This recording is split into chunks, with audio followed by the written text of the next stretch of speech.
What's going on, everybody? We're back. Sooners Illustrated Podcast, episode 11 on this Tuesday, August 22nd, 2023. Josh Callaway, Tom Green, James Jackson, Colin Kennedy will be along a little later in the week, and we're going to need him because it's getting crazy in these recruiting streets. We'll talk about that a little bit later on in the show. Guys, we are so close to football. OU plays next Saturday. I think it's 11 days, right? Episode 11, we're 11 days away. Feels good. We are getting stupid close. It's getting real. Yeah, man, I'm ready to watch some real football. Yeah, and I like how we planned this out perfectly and intentionally for episode 11 to drop 11 days out from the season, just like we planned when we launched this podcast. Everything's just coming together. It's great. At least we get to watch some high school football this week, so we'll get some real football. Get that itch scratched a little bit there. But yeah, good to be back. There's college games this week too. It's just Oklahoma doesn't start until next week, so it's a little soft launch. Whet your appetite a little bit before we kick things off against Arkansas State on September 2nd. Feels good. Yeah, like James said, he and I are both planning to be at Westmore Union on Thursday night. So see a little Michael Patterson McDonald for Westmore. Obviously, OU commit, and Union's got Devin Jordan, who's an OU target. So looking forward to that on Thursday night. We're just about there. It feels really, really nice. So programming note off the top here before we get into fall camp and some other stuff. So I've said like 3 or 4 weeks ago, the plan is to do these shows Monday and Thursday. I don't know if we've done a single Monday since I said that pretty much. Been a lot of Tuesday shows because of just the way the fall camp schedule has kind of fallen. We're planning to get that back on track next week, Monday, Thursday, and that should be pretty much what you can expect throughout the length of the season. Obviously, the schedule doesn't really change once the season starts as far as press conferences and interviews and things like that. So we should be able to settle into a groove of Monday shows and then Thursday shows later in the week with Colin do some recruiting and then also obviously make our final kind of statements on the next game or what have you. We also are planning to try and do some sort of a post-game show. It'll be a shorter show. We're still trying to work out the logistics on that, but that is being planned tentatively. So keep an eye out for that as well on either Saturday nights or Sunday mornings. Obviously, that'll probably vary depending on kick time, things like that. But yeah, we're getting really, really close. So we plan to be back on Thursday for you. And after that, hopefully back on a regular Monday, Thursday kind of rhythm and routine moving forward, which is nice because that's the one thing about fall camp compared to the season. The season is very regimented. It doesn't really move around.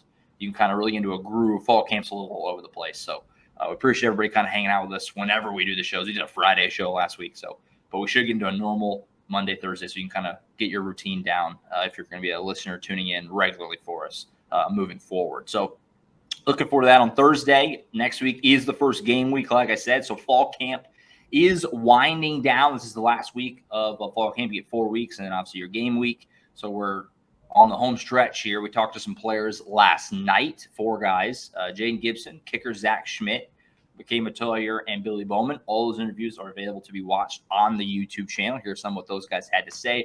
More are coming this evening with both coordinators expected to talk, as well as some more players. So you want to continue to make sure you subscribe to the YouTube channel and be on the lookout for all that. Anything that stuck out from last night, guys? Or, going back to over the weekend, obviously practices are continuing to rage on every single week. They had kind of like a half scrimmage, it sounded like, on Saturday. Anything that you guys have been hearing or things that stuck out from last night? Fall camp rumblings, if you will. I want to start with last night, just those player interviews. Spent a good chunk of my time over there talking to McCade.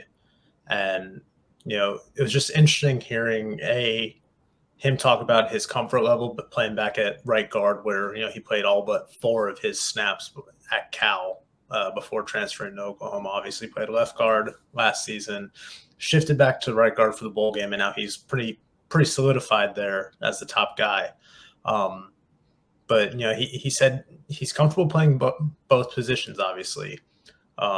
If he were to go back to left guard, he said he'd probably need about 2 weeks to, settle back in there. But, he's focused on being the guy at right guard. And, the word that really stood out is he wants to be irreplaceable.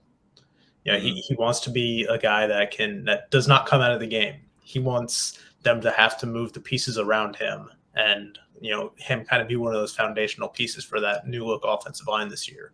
And just listen to him talk about how he kind of spent his offseason to make himself invaluable. I know he spent a lot of time down in Dallas working with Clint Anderson, who's a former 4-year starter at Tulsa, is a private offensive line coach. He and Tyler Guyton both trained for a week with Lane Johnson, former Oklahoma left tackle, now with the Philadelphia Eagles, an all-pro guy going into his 11th season. Still comes back to Norman, keeps a home in the area and trains in the offseason. So they spent a week just around him, obviously picking up some stuff in terms of technique, but also just learning what it's like to kind of prepare and have the mindset to be a pro at that position. So I was just really impressed with kind of just the approach that he took this offseason to kind of raising his own floor and his value for this team. Yeah, definitely. And as you mentioned, we got to talk to Jaden Gibson as well. And very passionate guy, especially on the aspect of, his mental, where he's at mentally in terms of no longer being a star, when you first get to university and, having to play your role. Things change for you mentally. And, he talked a lot about that and how he's battled with it and trying to figure out which way to go. If he says he doesn't get 200 yards a game, is everybody still going to love him the same? And if you're a college athlete in any sport, I think you should go check out what he said and just really see where he's coming from, because he explained a lot about the mental struggles that some of these star athletes have when they come and now their whole role has changed. They feel like their entire world is different. You have a bad game at football, now your day is messed up. Like, you go into class and you got to figure out, that, but you're focused on football and whatever sport you're playing. And that was a very real interview that I think that we got at the college practice yesterday. That was very intriguing to hear from him. Pretty much he went for like 4.5 minutes, just uninterrupted, on the one question about his mentality and things like that, and how he got to this situation. And that's a very good listen, especially if you're a college athlete. You can really understand how to get through those struggles and things like that. I wanted to check and see what his major was, because he was very articulate about it. He was great. He seemed like a philosopher or psychology or something. I don't know. He was great at it. And he was just speaking from experience. He said it made perfect sense. So if you get the chance, go watch it. It's on our channel. Well, check that out. Yeah, I know it's a different kind of conversation than the one we had at Media Day with Connor Neer, but I walked away from that with kind of the same view of him. Just, he sounded very worldly, wise beyond his years, kind of the same vibe I got from Connor Neer when we spoke to him at Media Day. But yeah, I was really impressed with Jaden Gibson. Obviously, he sounds a lot more confident going into year two. And he's a guy that we talked about before. He's 6'5". He's one of the biggest targets that they have out there, so that he can evolve and become a contributor in this offense that only adds to their arsenal of what they have, because they don't have many receivers, with his size. So yeah.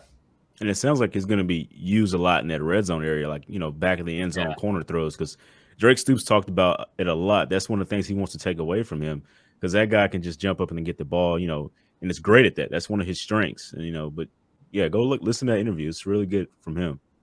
Yeah, Jaden Gibson was fantastic last night. And it's crazy because, fair or unfair, I don't know, but the book on him when he came in was maybe a little bit immature. And that kind of held him back, at times, maybe last year, from having a more immediate impact. So you look at him, the frame and the length. I mean, everybody's, just off the bus guy as far as that guy, throw him some passes, but never really had much of an impact. Spring game had some tough drops. He's become a little bit of the fan base is kind of needle him, make some jokes about it. He had a really bad drop that would have won the spring game at the end from Arnold, put it right on the money in the end zone. He dropped it. And yeah, him being just so honest was really, really refreshing. And, we talked about the receivers last week. I mentioned, you hear nothing but good things about the camp he's had. I'm kind of been drinking the Kool-Aid. Well, after talking to him yesterday, that certainly didn't hurt anything. I continue to he's come a long way. And he's a guy that if he continues to think the way that he was talking last night, he's going to get there eventually. If it's not this year, soon. So shout out to him. Certainly. He was great last night. I wish I could have stayed over there longer. You got to bounce around and get the other guys, but he was awesome. He also stuck around longer than everybody else. Forever. I mean, all the guys yesterday, none of them were in a rush to get out of there. So I really do appreciate that, just coming from our standpoint as media when, those guys, want to stick around and answer one more question or two more questions, off to the side. Always really appreciative of that. One other thing I wanted to mention in talking to McCade yesterday, something that really stood out. He was asked about Savion Byrd, who's obviously been the guy at left guard in fall camp. He said that the biggest difficulty for him really has just been putting on weight and maintaining weight, but it sounds now like he's over 300 pounds. I'm hearing about in the 305 range. So that's good because I know one of the things with Bill Bedenbaugh is he's wanted Savion to get a little bit bigger to be able to play guard every down, every game in the Big 12. So it sounds like he's getting there. Now it's just about maintaining weight. McCade said he's been on him about that, because it can be hard to keep that weight on when you're not used to it, especially with, how much these guys work out, how much they're in the sun out there sweating and stuff. But, real promising things, it sounds like, from coming from Savion. And the hype train for Gavin Freeman continues because we talked to Billy Bowman yesterday. Yeah, they call him G Freaky apparently. He's out there on the field and dominating because he was one of the guys that he talked about that's surprising him in the expectations that he had for him. So, I mean, Gavin Freeman continues to light it up, and talk deeper about what Billy Bowman said. Just he's had a great camp. He said he's tried to mentor Peyton Bowen and things like that. So that was great to hear because Billy's one of the guys that you expect to be on the field a lot, 95% of the time for this team and on the defensive side and helping Peyton get along, and kind of said he was guiding him through the struggles that he had when he first got to OU, just kind of helping him with the playbook and things like that. So that was a cool thing to hear. That's one of the guys who's taking under his wing, and you expect a lot from Peyton, from Bowen anyway. So that's really fun to hear. Yeah, and we know Billy Bowman's going to be on the field a lot for defense. It sounds like he's trying to make a case to be one of the return guys too on special teams. We saw what he could do in that role a little bit last season. So he's pushing for it again. He just wants the ball in his hands at some point.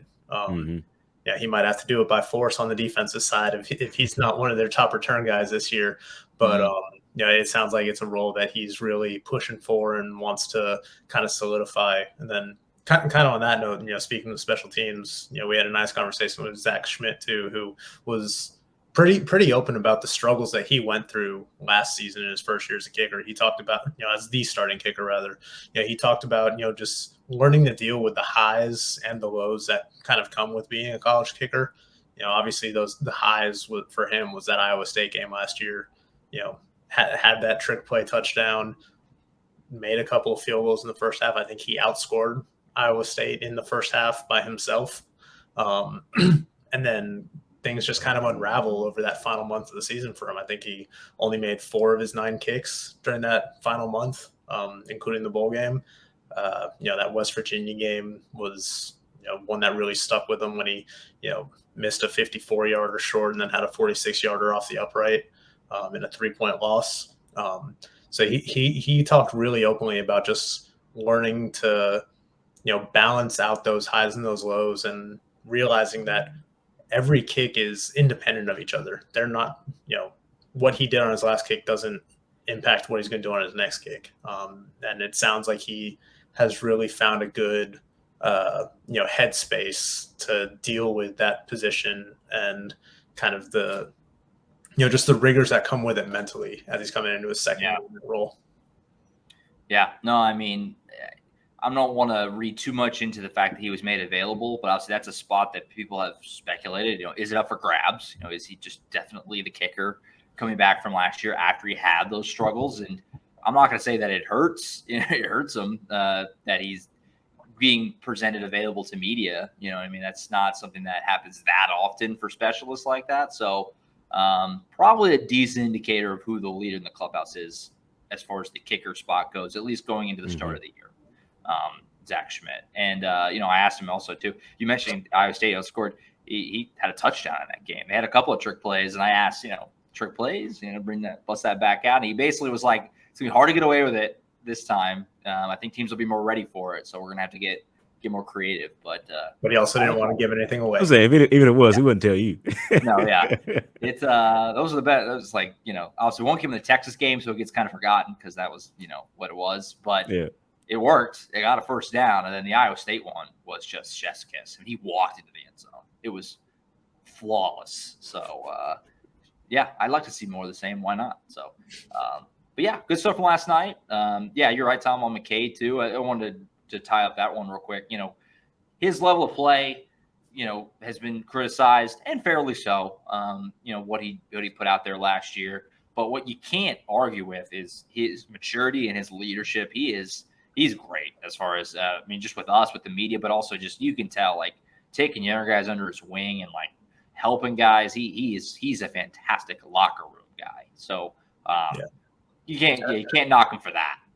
I was gonna say, and we heard that from Brent Venables before they even opened fall camp. At media day, he was talking about, hey, you guys are going to see a completely different McCade this year. Just from a leadership standpoint. Last year he was a role player, an important role player, but he was still a new guy getting used to a new team. And now he's, like you said, kind of taking some of these guys under his wings and, being that mature presence in, what's, an offensive line that's returning just one guy who started at his position last year in Andrew Raym.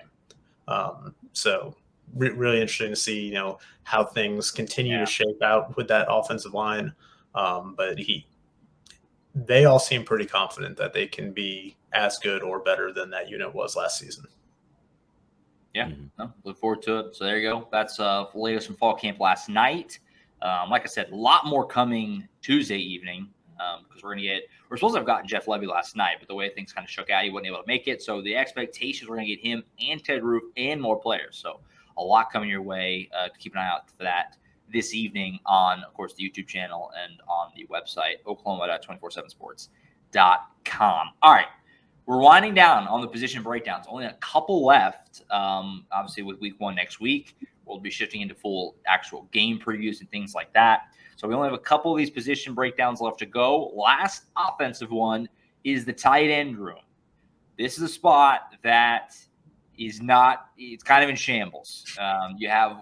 You brought Austin Stogner in, which you had to do. Great getting the transfer portal to bring him back. But behind him, you just don't have a lot right now. Caden Helms is banged up. Now, he is going to come back this year, it sounds like, which is very good news. But he's banged up for now. Hasn't been practicing movement out there. Jason Llewellyn was banged up during spring. It looks like he's back, though. But, again, he missed his spring. You bring Blake Smith in. He's more of a blocking tight end from Texas A&M. You moved Hayden Bray, a defensive lineman, to your tight end room. You added Josh Faniel, who was a basketball player at Cameron University in Lawton. That kind of tells you the state of that. I mean, they're really kind of throwing things together. Now you're recruiting really well at that spot, which we've talked about. But as far as the current roster, give it a year. The current roster is in a tough spot. You really can't afford much injury to Stogner or anything like that. Thoughts, guys, on this group? Because it looks really, really thin on paper. Maybe we wanted to plan it out the way, but on paper it looks to be as thin as any position on the team. Yeah, definitely depth is a concern. I mean, they are very, very grateful to have Austin Stogner back. I don't think he's as good as Braden Willis was or will. I don't think he's going to necessarily put up the kind of numbers that Braden Willis did as, essentially the team's number 2 receiver last year. But he's got experience, obviously at Oklahoma, at South Carolina, familiarity with the program, even though it's a new offense for him. And he's a proven commodity for them, which is really what you need when you're kind of, got a patchwork room the rest of the way. We mentioned Blake Smith as that other guy. He's got some experience. He played 3 years at Texas A&M, but, more of a blocking guy. He had 2 receptions in those 3 years, totaling 1 yard, and both those came against Auburn last season. And the rest of the room. You saw it. Yeah, I was there. That was a game I will long remember, but not because of those 2 receptions. But you talked about kind of the rest of that room. I mean, you got a converted defensive lineman. You got Hampton Fay, walk-on transfer from Michigan State, who was a quarterback coming out of high school and just moved to tight end last year. a former D2 basketball player and Josh Fanuel, and then just younger guys that are either hurt or unproven right now. So it's a very wobbly situation aside from that top line with Austin Sogner. Hey, the quarterback to tight end situation worked for Mr. Bulldozer, so we won't judge that too much just yet. So we'll see what happens with that. But yeah, this will be I think the lowest scoring group I think for me since we've started this and ending it out. So yeah, I mean it's pretty bleak as Tom just gave out, the rundown of everything. This is a pretty limited position, I think. We talked about competitive depth a lot, throughout this, and it's the group that doesn't have as much, I think, in terms of, guys you expect to make spectacular plays on the field and, get you out of sticky situations and things like that. So that's pretty much where we're at right now with the tight ends. Until, maybe we'll be surprised and get proven wrong by them during the season. But as of right now, this is what it looks like. It's a pretty dire situation. Yeah, I was going to say, I think the most telling thing about the kind of situation with their tight end room was when we spoke to Jeff Levy a week or two ago. And, he said they want to get Austin Sogner and his conditioning to the point where they can play him 80 to 85 snaps a game. Mm-hmm. Right. They're essentially wanting him on the field all the time. That, I think, is very telling about how comfortable they are with the rest of their depth, especially when it comes to using the tight end as kind of a receiving option, because they don't really have that right now. Yeah. I'm glad you mentioned Hampfey. He has done some nice things, I think, in fall camp. We've heard, rumblings that he's made a couple touchdown grabs and things like that. So maybe I will throw another name in there that I forgot to mention earlier. Cade McIntyre is a freshman. He was kind of a do-it-all guy in high school in Nebraska. Decided to play offense, and the opportunity is there. Because, this room, essentially, it boils down to, on the most simple level, it needs one guy at least behind Stogner to just have a breakout year. Essentially, and to surprise everybody, whether that's McIntyre or Fanuel or, Blake Smith becomes more of a passing threat than he's been. Something. They need something. Jason Llewellyn, who's, again, kind of, not to the extent of Blake Smith, but has been kind of dubbed more of a blocking tight end. Caden Helms to come back healthy and be great. They need somebody to surprise. Maybe Cade McIntyre could be that. I don't know. But yeah, so that's a good point. I'm glad you brought up Faye because, I don't think any of these guys are out of the question as being – I wouldn't rule anybody out as far as a possibility. Right. So. And we were pretty down on, the receiver group before we talked to them and things like that. And from what we've heard, I don't think our scores have gotten any higher talking to, about the tight ends. We haven't really talked to them per se, just this Stogner so far. But yeah, I don't think what we've seen or heard so far is going to raise any scores, But hey, wait, next year, just wait 1 year. Yeah. There's some guys coming. So yeah, it's not all, on deal. Joe John Finley. He is recruiting really well. Devon Mitchell is a behemoth, and we've talked about Nate Roberts. Obviously, in good shape there, just and just a couple years ago, the tight end room was loaded with Braden Willis and Jeremiah Hall, and Stogner was on the team then too. Just kind of the way it shook out, they ended up with injuries and things like that. They've kind of ended up in a little bit of a tough spot. They did a great job bringing Stogner back. They think about where this room would be if they didn't do that. So great job to do that. And I'm not necessarily saying that Stogner's not going to be good either. I think he's actually going to be quite good. But Braden Willis, freaking nature. Weight room Willie for a reason. He was Brent Venables' favorite, he was one of his favorite players. Yes, he was insane. As far as just an athleticism standpoint and all that. So that's a high bar to try and live up to that. I don't think Stogner is just there athletically. And he's going to be good, but that's a high bar to do what Braden Willis did last year. So with that said, we'll go and do the scores. I have no clue who's starting. Who's starting? You're up. I'm starting? Yeah. Dang. All right, well, like James said, this is going to be my lowest score. Now, it would have been even lower if Caden Helms was out for the year. But Brent Venables said he's going to be back. So that bumps it up a little bit for me because I happen to think Caden Helms will be pretty good. He just has to be healthy.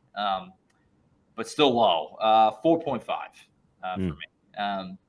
It's just, it could end up not being that much of an issue. If Stogner can actually play 80, 85 snaps a game and that doesn't kill him and he is, productive, then it probably will end up being fine. But if he gets injured, and he's battled injuries in the past, it's going to be dicey as far as having an actual legitimate passing threat option. Jeff Lurie likes to use his tight ends too. He likes it a lot. We saw that last year. So yeah, 4.5 for me. It's a thin group for all the reasons we just said. Gonna need to prove it. We'll see how it happens. I think Tom, you're next. Yeah, I'm going to give it a 5, and I think that's being a little generous. Again, I think Austin Stogner is going to be good. I think he's proven that he's a capable pass catching tight end, and he's proven that at Oklahoma too. But he's not going to be Braden Willis. I don't think they right now, as the room is currently constructed, have what they really want that tight end position to be. And just the questions of depth behind him are just way too big. I mean, Blake Smith is your number 2, but can he be a receiving tight end that they want? I know he made that impressive catch during the spring game. You know, with a club on his hand. We've heard he's making strides there, but until I see it out on the field that he can be counted on to be kind of that number 2 tight end behind Stogner, I have, pretty big concerns about the depth of this room. But yeah, a 5. Yeah, when I do these podcasts, the one thing I always try to keep in mind is I owe the OU fans nothing but honesty. And honestly, I like where Tom is at on this. I think it's a 5 as well, given the number. And that's because Austin Stogner's on this roster. I mean, if he stays healthy, I think that's exactly where they'll be at. Yeah. And that's what you hope for is for him to be healthy. And, Caden Helmsman coming in and, helping that out as well. If they're both healthy, that's a 5. I think it's a good place for them. It could be a lot worse. I mean, things could happen and that you don't want to see, and it could be a lot different. But as of right now, with everybody there, I think it's a 5, and honestly, that's where I believe they are right now. So that's pretty much it. Yeah. So going to be a big question mark going into the season, and we'll see. Maybe we'll get to the end of the year and be like, wow, we were way off. Tight ends ended up being a strength, and who knows? So we'll see how things go. But yeah, I would love to be wrong. Yeah, why not? Why not? Devon Mitchell, come on down. That's basically how we're feeling about that. So that's the tight ends breakdown. One position left, and it's on the total other end of the spectrum, the safeties. That's going to get a high number. If not the top, the highest. It's not the highest. It might be going to an right up there. On this one. It's going to be high. We'll do safeties on Thursday. Loaded group, and that's only been reinforced this fall. That group has been killing it. So we'll talk about that on Thursday. Some recruiting stuff on the way out here. Obviously, like I said, we'll have Colin on Thursday, and he will go really in depth on David Stone. We're going to get really into the weeds on that about 48 hours ahead of his commitment. But we'll talk about him a little bit on the show here. Let's first do Andy Bass, though. So Andy Bass coming in on Thursday morning at Heritage Hall High School. James and I are planning to be there. 3-star athlete. Obviously, he's a quarterback at Heritage Hall. He's expected to be probably a running back at OU, but it's kind of open-ended. It's kind of just football player. That's like his position is just player. Because he's going to be kind of used a little everywhere, wherever they need him, kind of a thing. All-purpose. Now he's coming on Thursday. It's OU, Syracuse, Kansas State. We've talked about this several times, but he's coming Thursday morning. James, you've had a good relationship with Bass throughout this process. Obviously, Colin's had a crystal ball in for a while. I think that you've, from conversations that you and I have had, that you feel pretty good about where OU sits here. Kind of thoughts on how everything's going on Thursday. Yeah, I think if there was to put a crystal ball, I'd put a crystal ball in right now on Andy Bass going to OU. I think that's a pretty good situation for him, and he's close to home, and everything is paid for, even though it's a walk-on offer. It's still paid for with NIL and everything like that. So can't really go wrong. And you get to play with your former teammate and Gavin Freeman, things like that. And pretty much kind of the same spot in terms of wide receivers, sometimes jumping in there at the slot and playing running back here and there. Just a guy that, everything can work out for him. I think the next school up was like Syracuse, but it's far out there. It's New York almost. So it's like, you want to stay closer to home and be around your people. And I think OU's the team that's been talking with him the most and done great things with him. So really like where OU sits with Andy Bass right now as we sit just a couple of days away from his commitment. And I'm sure we'll get a lot more talking of him on Thursday as well, along with David Stone. So good stuff coming from Andy Bass. Good stuff coming from him. And if we may even live stream it on this YouTube channel, see what the fans think. See if they'll leave a comment down below and let us know. Would you want to see that on this channel like that? And we'll happily oblige if we need to. For sure. Yeah. So obviously we talked about it last week. We were at the scrimmage in Carl Albert last week. Harris Hall was there, and Andy Bass was just running over dudes. I know it's a small group. I think the group is going to be smaller, but there's a small group that's kind of like, a PWO for an OKC kid. Like, how much should we care? And James and I are telling you, this kid can play. He can. This guy is I good. promise you he can.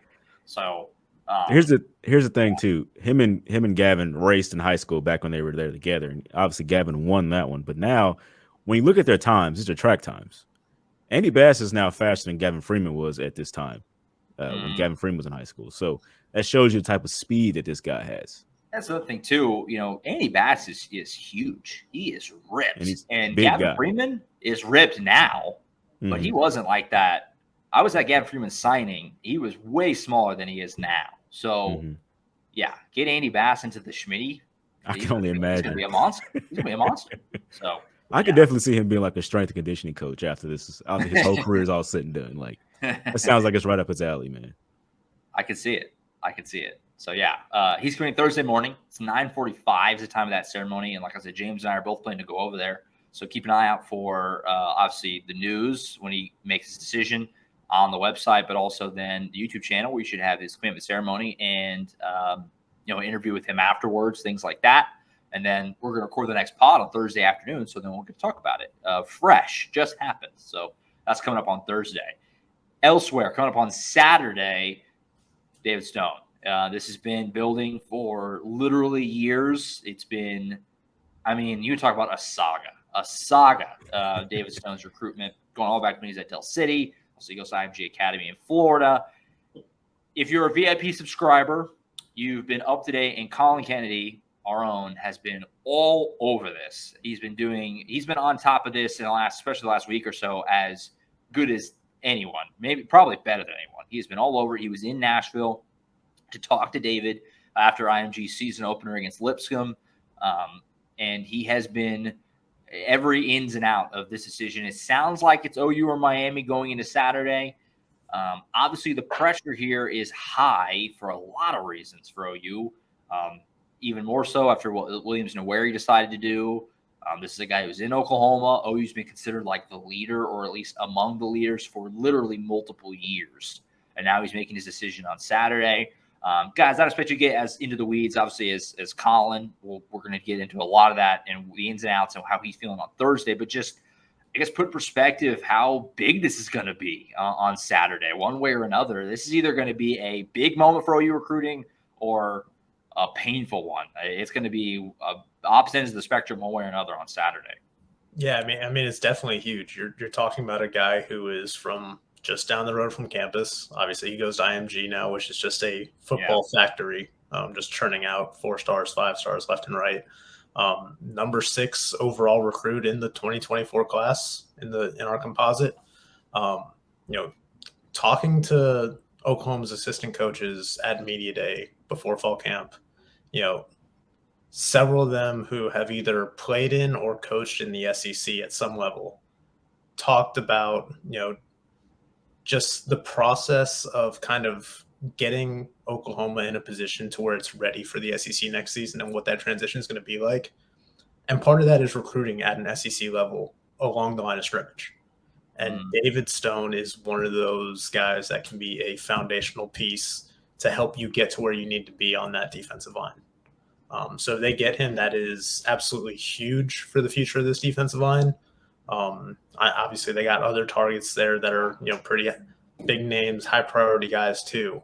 But you're talking about, like we were talking about last week, a top 5 player in this class, top 6 player in this class, a guy that can be a difference maker as you make the move to the SEC. Yeah, definitely. And he's committing on a major networks where a lot of people are just really going to be tuned in to watch it anyway. He's doing it at halftime of his game. Yeah. And so, whoever he picks is going to get some buzz just from that. Just you doing it on that platform and things like that. And just thinking about it, just all the years ago when I first saw him going out to Dale City High School just to see what was going on with them. And their coach was like, "Yeah, I got the #1 defensive lineman in the nation." He's like a freshman to sophomore. I was like, "All right, coach, come on, let me go look at him and see." And I tell you not that he was already ready then. Like he's been this big and powerful since then. Like it's just a guy that's you've all seen his highlights. You all know what his skill sets are, what his assets are. He's that guy. He's been that guy for a very long time. Talking to him and talking to his old little league coach, thinking of things like that. I've spoken around him a bunch. I asked him a couple of times, and when he was just walking around Dale City games after his IMG Academy days, coming back just to see his old team and stuff like that, and talking with him. I mean, this is OU has been in the mix for a very long time for him, and so it would be a bummer if they don't get him because it was so much effort put into it. I think even didn't Jeremy McCoy get involved a little bit as well, like on this? And he's been all over him. Yeah, I mean, so like this is like everything that the OU's everything they wanted to do is putting everything they had into him, and so it'll be a bummer, And if they get it, this is going to be the foundational piece for the defensive line as they go into the SEC because he's a guy that's going to bring more guys. Xavier Robinson said that. I mean, they've said that a lot. This is the guy that you want, and every time we've talked to a different recruit about after they committed, who you want next, who you going after, David Stone is the name they come up with. I mean, that's the guy that everybody wants. He's that good. So this is it'd be a bummer if they don't get him. This is the have to get for OU. This is the have to. Yeah, and regardless of whether it's Miami or whether it's Oklahoma on Saturday, I have little doubt that Oklahoma is still going to put together an incredible 2024 class. But like you said, he's the type of guy that guys want to play with. Mm-hmm. Talent attracts more talent.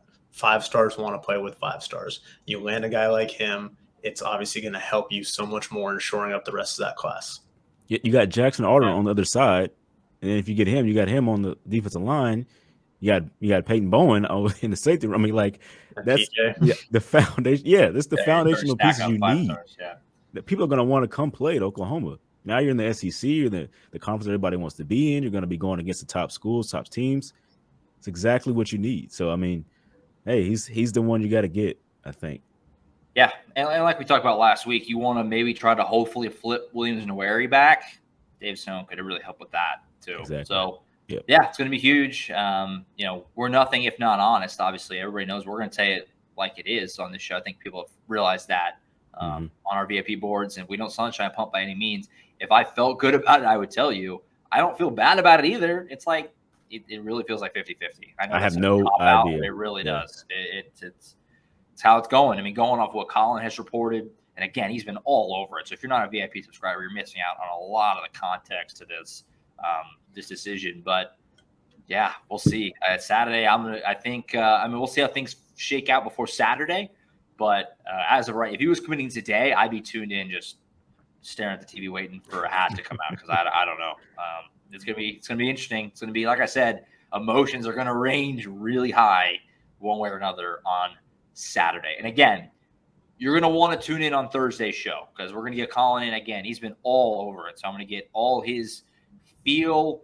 He's gonna present all the context, all that, and we're gonna get really in depth on David Stone's decision. By that point, just about 48 hours ahead of his him making that a public verbal commitment. So you're gonna want to tune in on Thursday.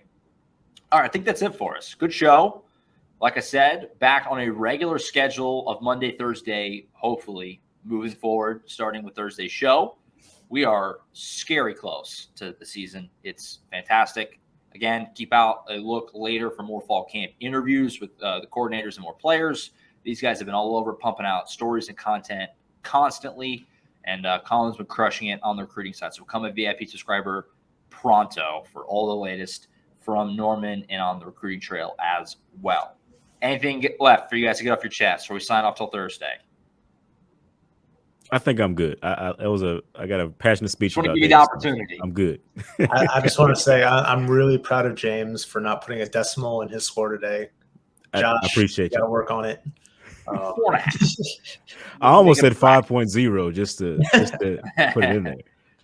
There you have it. One more position to go. Safeties. We're going to end on a high note. That's going to be a nice, juicy number. So look forward to that on Thursday. That's it. We'll see you on Thursday for the next edition of the Sooners Illustrated podcast with Tom Green and James Jackson. I'm Josh Callaway. We'll catch you guys at that.